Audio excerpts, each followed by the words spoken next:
Oo, magkaisa po tayo. Tulungan po natin ang Marcos administration.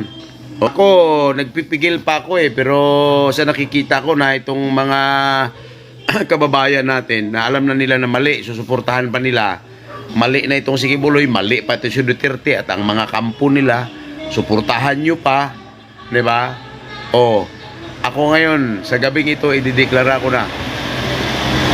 Ako ay sumusuporta na sa Marcos administration. At tinihikayat ko na ang sambayanang Pilipino na suportahan ang Marcos administration by all means. Diba?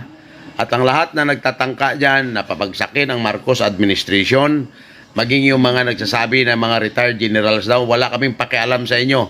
Mga sir, diba? Ako ginagalang ko kayo, pero kung pababagsakin nyo ang kasalukuyang pamamahala na hinalal ng bayan, ang ating Pangulong BBM, ay tayo-tayo pong mag-aaway. O, sa totoo lang. O, at alam nyo po yan, kilala nyo naman yung mukhang ito. Pare-pareho naman tayo may bakas at may dungis ang ating mga kamay. Pare-parehas lang naman. Tuloy nyo na sir yung inyong destabilisasyon. Lumutang po kayo at harapin kayo namin. Diyan po sa mga general na mga baluktot ang isip. Lalo na yung to si Johnny Macanas. O sir nakikinig ako sa inyo noon, harap-harapan, nangangaral ka sa amin, pinapakinggan kita. Pinagalang kita kasi ikaw ay senior officer namin Pero sa ginagawa mo sir, tingnan mo. Pag tayo nagharap, kakalimutan ko na ikaw si Johnny Macanas. Mark my word. Kaya tigilan mo yun sir hanggat maaga pa, magbago ka. May pagkakataon pa. Alam mo yun sir, kilala mo ako, hindi ako nagbabanta na hindi ko ginagawa. Pag nagkita tayo, kita mo. Kung ano ang ginawa ko nung kana General Sibilia at sa isa pang general o kay Bidia, kung paano ko sila noon harap-harapan. Sir, mangyayari sa'yo yan pag hindi ka umayos. Yan lang masasabi ko. Kaya magunos dili kayo. Huwag niyong sirain ang gobyerno. Nasaan ba ang mga utak nyo? Naturingan kayong mga general. Suportahan nyo si Kibuloy. Pambihira kayo.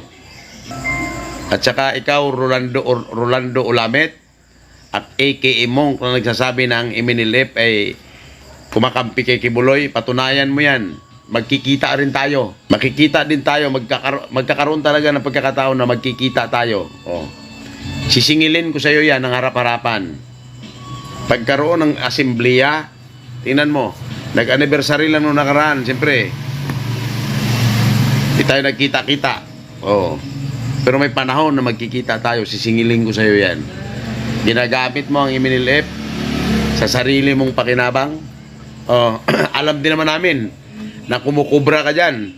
Kay Digong, alam namin yun, at pati kay Kibuloy. Akala mo hindi nakarating sa akin yan?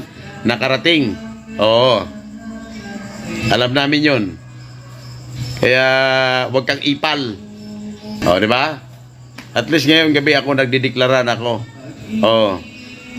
Dinideklara ko po na si BBM ay aming susuportahan sa abot ng aming makakaya. At saka ngayong araw, dinideklara na namin na ang mga DDS ay kalaban namin. Yan.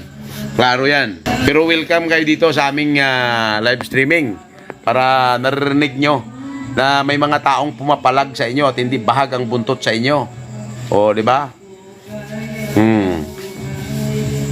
Ang akala nyo kasi, ang lahat ng tao kaya nyong takutin, si Digong? Naku po. Huwag nyo kaming lakuan ng inyong tapang. Ang totoong matapang ay tumitindig sa katuwiran. Yun.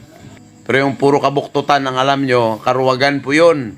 Hindi nyo maharap yung katotohanan. Kaya masasabi kong kayo yung mga duwag. Saksakan ng sinungaling. Sinabi niya ngayon, babaguhin niya bukas. Nako, yung ganong tao walang kredibilidad. Hindi ko naman maintindihan bakit kayo naniniwala sa isang taong walang kredibilidad.